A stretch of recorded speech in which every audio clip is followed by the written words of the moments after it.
The 2024 NBA season has surprised many NBA analysts who had the wrong impression on certain teams and players throughout the league. In this video, we're going to go over some of the NBA narratives that are no longer true. The first narrative, Luka Doncic and Kyrie Irving will not work as a duo. So far this season, while they did have a rocky start, as of recent, this has been proven false. In the last 10 games, the Mavericks went 9-1. Only the Rockets have done equally as good, meaning those are the two best teams in the last 10 games this season. And if you want to wind the clock back a little further, they are tied at third with the most wins since February 1st. And to be fair, the biggest question will be how will this duo perform in the postseason, and ultimately that will determine whether this narrative holds any weight. However, in the context of judging this duo in the preseason and how they will perform throughout the 2024 regular season, I think it's safe to say that this duo pretty much worked out so far this season. And speaking of those Houston Rockets, let's get on with the second narrative. Jalen Green can't be your number one option if you want a winning team.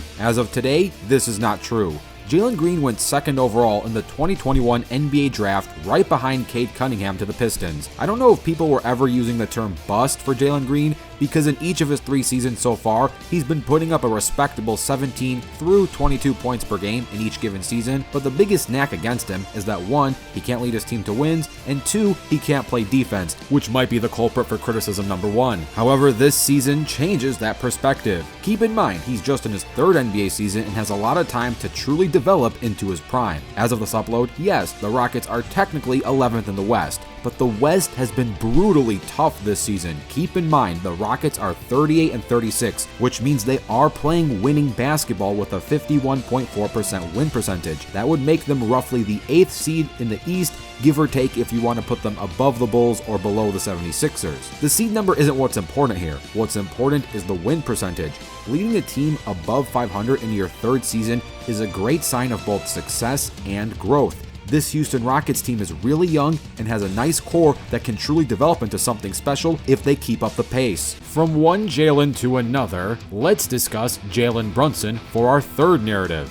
Jalen Brunson is not him. False. As of today, Jalen Brunson is him. Just a few days ago, Brunson dropped a career-high 61 points, and during this season, he made his first All-Star selection. He's averaging a career-high 27.9 points per game. However, before the season started, many people doubted that Jalen Brunson could even work as your team's number 1 scoring option, considering they got bounced by an 8th-seeded Heat team in the playoffs. But clearly, he can be an NBA team's number 1 option, and he's still leading this Knicks team to winning basketball because at the time of this recording, the Knicks are 4th in the Eastern Conference, which some critics would say is still too low. But the East is top-heavy this season. So yes, the Knicks aren't the best team in the league, but they do have a serious opportunity to make a strong postseason push. For our 4th narrative, let's discuss the 4th man of the Clippers, James Harden. James Harden is not able to be a 2nd or even 3rd scoring option. As of today, this is false. Before the season started, many people had the impression that James Harden cannot play successful basketball because no matter what team he's playing for, he must be the number 1 scoring option. During this season, James Harden is no longer the 1st scoring option. He's not even the 2nd scoring option. You can make an argument that he might not even be the 3rd or 4th scoring option if you consider the fact that according to per 36 stats, James Harden averages less per 36 points than both Russell Westbrook and Norman Powell. However, if you're going just off of basic stats, then yes, James Harden is finally a 3rd option. But wait, that reminds me of something. That's actually how James Harden started his career, so I don't know where this narrative even came from. After all, James Harden was initially known to be the 6th man for the Oklahoma City Thunder, so this technically isn't even new territory for him.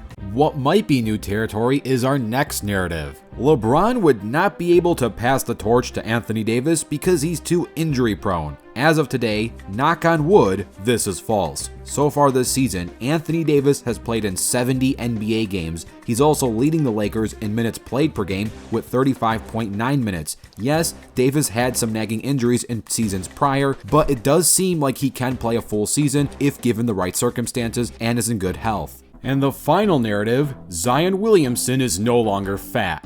Okay, this one has always been a bit of a meme, but according to a recent Columbia News report, he did lose over 40 pounds. So congratulations to him. I want to give a quick shout out to BlondedDynasty for inspiring this idea. You can follow that account on Twitter or Instagram in the link below. Don't forget to dunk on that like button and subscribe with notifications turned on. I'm Rebound Rewind, and I'll fast forward to you later.